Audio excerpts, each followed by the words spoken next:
Bonjour à toutes et à tous, c'est Paul Damin pour vous présenter un nouveau sapin en sucette et cette fois-ci j'ai envie de parler des injections, mais plus particulièrement des seringues et autres, des cathéters et j'en passe. Enfin, toujours est-il que le premier point que l'on peut faire, c'est la différence entre piqûre et cathéter. Le cathéter est fait pour durer longtemps, pour rester planté relativement longtemps et ne pas avoir à repiquer. Par la suite, on peut penser que les piqûres, c'est simplement une aiguille que l'on plante dans la chair, mais il existe différents types d'injections. Tout d'abord, les piqûres intracutanées, intradermiques, donc directement dans la peau. Par la suite, on notera les piqûres sous-cutanées, fines et qui en plus ne sont pas très longues. Il ne faut pas non plus percer la totalité du muscle pour que celle-ci soit suffisamment profonde pour injection. Ensuite, on voit les piqûres intramusculaires qui, elles, sont relativement longues, d'un diamètre assez important. Et voilà. Je rentrerai ensuite dans la question de l'anesthésie. Parce que les anesthésies, comme le patch d'Emla, sont indispensables. Enfin bon, ça je crois avoir en plus parlé il y a longtemps de la chose.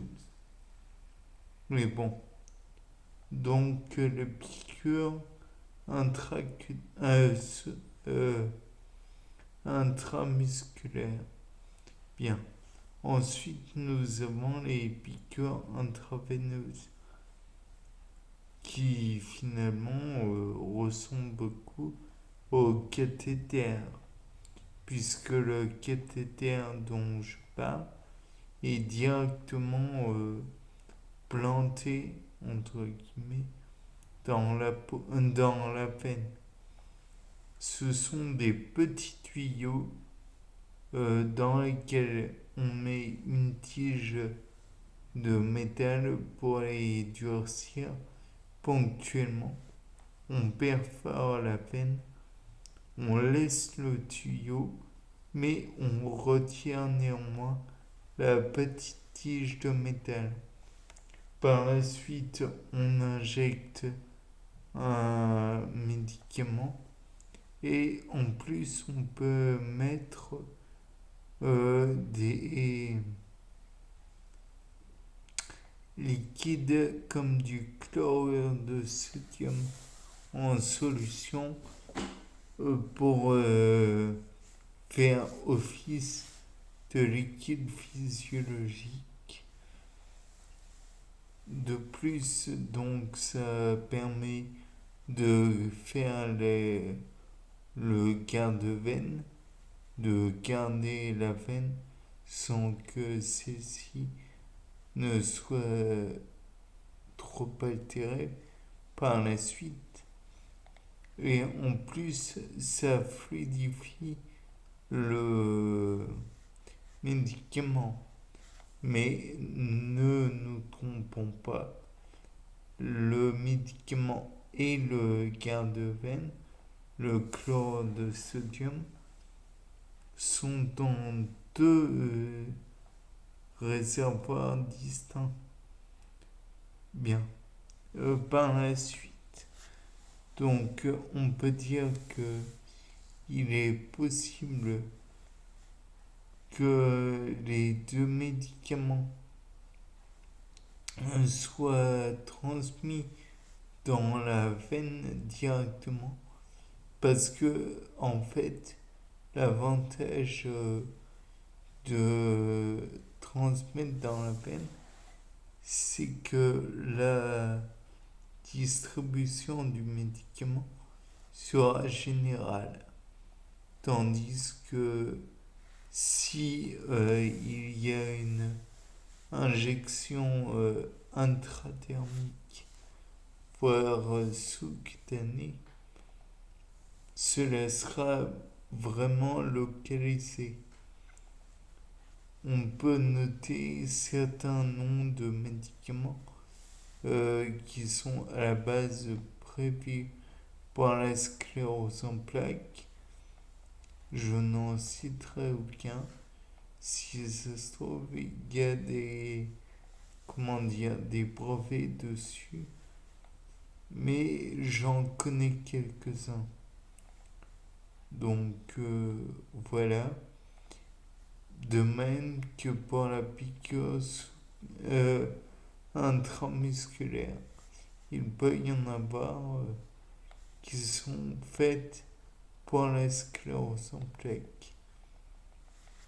Et pour vous dire, le muscle ciblé en règle générale pour la piqûre intramusculaire doit être particulièrement volumineux. Par exemple, on peut le faire dans le fessier. Là, le concours des infirmières est indispensable. On peut aussi le faire dans la cuisse, ce qui est valable aussi dans le cas de piqûres sous-cutanées. On peut le faire dans le ventre pour les piqûres sous-cutanées. On peut aussi utiliser dans le cas du diabète, donc les piqûres d'insuline sont faites dans l'épaule par exemple. Tout comme pour certains médicaments dans lequel la sclérose en plaques. On peut le faire dans l'épaule. Et donc voilà. Bien, c'était Paul Dame pour un nouveau sapin en Suisse. Au revoir.